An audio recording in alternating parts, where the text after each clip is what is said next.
I'm going to walk y'all through the process I use to make venison jerky. You can use the same process to do beef jerky if you want to. I use ground meat. I tried for years using a slicer. It's just a lot of trouble. It's hard to get the slices the way you want them, the thickness you want them, so on and so forth. So found out about using a gun similar to this one. And it mashes out sticks, or you can make jerky sticks or whatever you want to do out of it, Slim Jim type things. So we use ground venison, or you can use lean ground beef. I'm doing 6 pounds today, but I generally, a lot of people, my recipe is for 1 pound. So take the recipe for 1 pound and just bump it up until you get it like you want it. Everybody has different taste. Everybody likes different jerky. Some like it hotter and spicier. Some like it sweet. So just whatever you like. You just do 1 pound at a time until you find the recipe you like, and then you magnify it just to multiply it to make it what you want. We're using, like I say, we're using ground venison. It's been run through a grinder twice, so it's fairly fine, and it'll go through the tip of this gun pretty good. So I'm fixing to show y'all how I do it. This is 6 pounds. I'm going to go ahead and put it in this bowl here.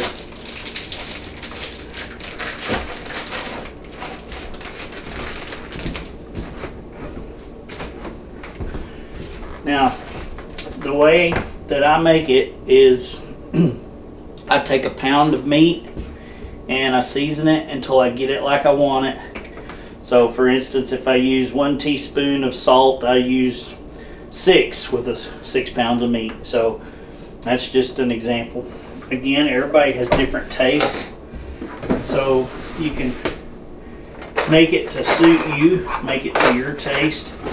This is my recipe. This is what I like to use. So as I stated, I've got 6 pounds of meat. I'm using Ralph's Hickory Fajita seasoning. You can substitute garlic salt or whatever your favorite steak seasoning is for this. So I'm going to use 6 teaspoons of this.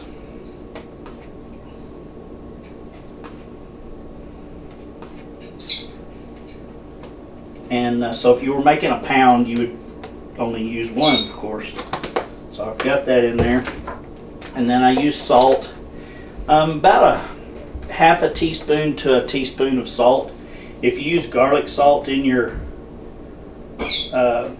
mix, then you don't want to use as much regular salt. I'm going to use 3 teaspoons of salt for 6 pounds of meat here. Like I said, I've already got a lot of salt in there, so I'm using fine ground black pepper, and it seems like a lot of black pepper. If you like black pepper, it takes a lot, and if you don't, then don't use it. But I use a teaspoon per pound of meat. I lost count how many I put in there, but like 5 or 6. So I use ground cumin, and I almost don't have enough for this. It takes about a 1/4 teaspoon per pound, so I'm gonna be running a little bit short here on this one, but that's it. I'm not throw that away now. I use chili powder, about a half a teaspoon per pound of meat. This is chipotle chili powder, and that's almost 2 there. So I'm gonna put about 3 in this one. You can use regular chili powder. If you don't like chili powder, leave it out. Experiment with the seasonings and find what you like. Like I say, I'm making this to my taste, and this is a mix of seasonings that a friend of mine made, and it's hot. It's ground serranos and a few other ingredients, and it's pretty good. I use about a 1/4 of a teaspoon for a pound of meat, and we're going to put a whole teaspoon in this one and a little more. If you overdo it with that, it's too hot, and that's some really hot stuff. It's pretty good. I wished he had marketed that. because it's real good with chicken noodle soup and eggs and you name it. I use Worcestershire sauce, and I don't care what brand you use. I like French's, and about a teaspoon per pound. I'll try to keep track of count this time. There's 3, 4, 5, 6. And you don't have to use that. You can use your favorite steak sauce. You can use soy sauce, teriyaki sauce, whatever you want to put in there. That's just what I like. I use a 1/4 cup of water per pound of meat, so I'm putting a 1.5 cups in this. You don't want to get too much water, it makes a mess. And I've been using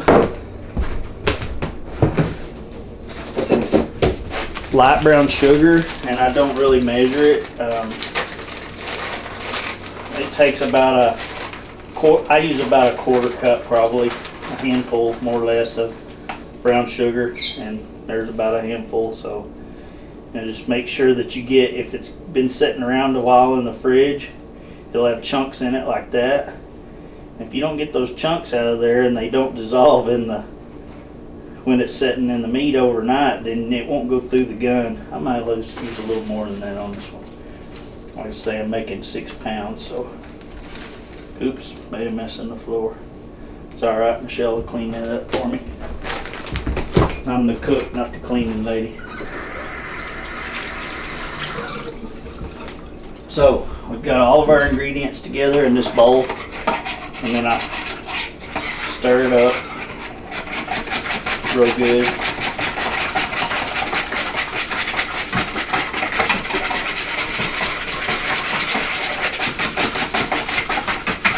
Make sure everything's busted up,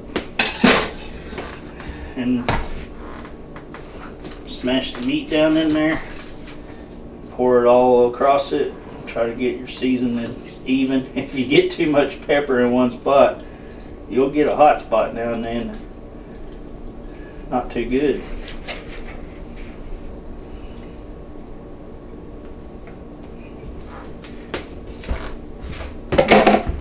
Now I just knead this like that and try to get all those seasonings mixed in as evenly as possible. If you've got a big cake mixer, like a commercial type cake mixer, that actually would work a little better, or you can run it back through the grinder and mix it that way. But this works pretty good. I'll get an extra sweet spot or an extra hot spot now and then, but pretty much it works pretty good just like this.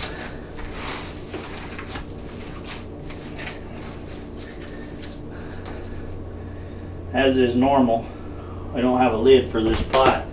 I think our kids use them for frisbees. So cover it. Once it's covered, try not to brattle that. Once it's covered, I put it in the fridge and let it set all day. It's better if you let it set overnight and then stir it again before you run it through the jerky gun. Here's some ground venison. It's been pre-seasoned. I let it set for about a day in the fridge to soak up all the seasons. It's got a little moisture in it right now, so I'm going to stir it up before I start making sticks out of it.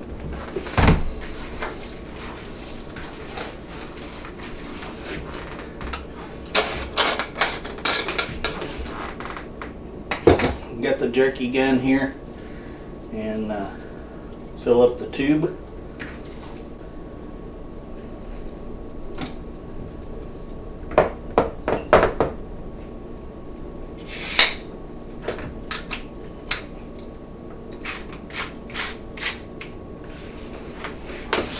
Out of the way so you can, let's see,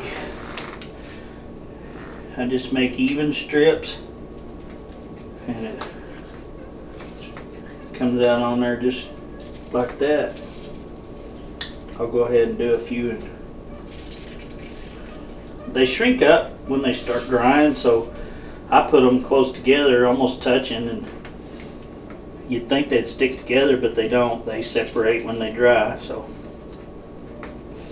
and you can make the sticks a lot thicker if you want to. It takes longer dry time. You can do this in the oven if you like at about 160, 70 degrees. I use a dehydrator. I'm real careful with my processing, so there's no contaminants in the meat, and so I just use a dehydrator. I've been doing it for about 26 or 7 years, and it ain't killed me yet. So I wouldn't recommend doing that with pork. I would heat it up in the oven to 170 degrees at least. It's time to refill the gun, but you can see here we've got some pretty good start to some jerky sticks. So I'm gonna go on through this process and get this all done, and then I'll come back to you with the next step. One of the things I like to do when I get the meat laid out on the drying rack like this, whether you do strips or ground meat, is I like to put a coating of black pepper on top of it so that there's pepper stuck to the outside. I'm using coarse ground here, and just there again, you do it to taste. If you don't like a lot of pepper, don't use a lot of pepper. If you like really spicy or hot, then use red pepper. It increases the heat for you. And Michelle likes the fine pepper, so I use fine pepper on some of hers. But anyway, that's pretty much what it looks like when I get it ready for the dehydrator. So we've got the meat ready for the dehydrator, and you can see I've already loaded it up some, but I didn't have enough seasoned meat to do the whole dehydrator this time, but it's ready to go in there. And crank it up. 6 to 8 hours, depending on how dry you like it. We'll have jerky to eat for the next road trip, camping trip, fishing trip, whatever. Pretty good. I don't use cure in my jerky. I don't recommend that you store it dry like this. Take some out and put it in a separate bag. What you're going to use over 2, 3, 4 days or for a weekend, whatever. Store the rest in the freezer, because like I say, I don't use preservatives or cure in there, and so if you leave it in these bags, it'll mold. This makes good jerky. So anyway, you can use that recipe with beef, or you can use it with venison, and hope it works out for you.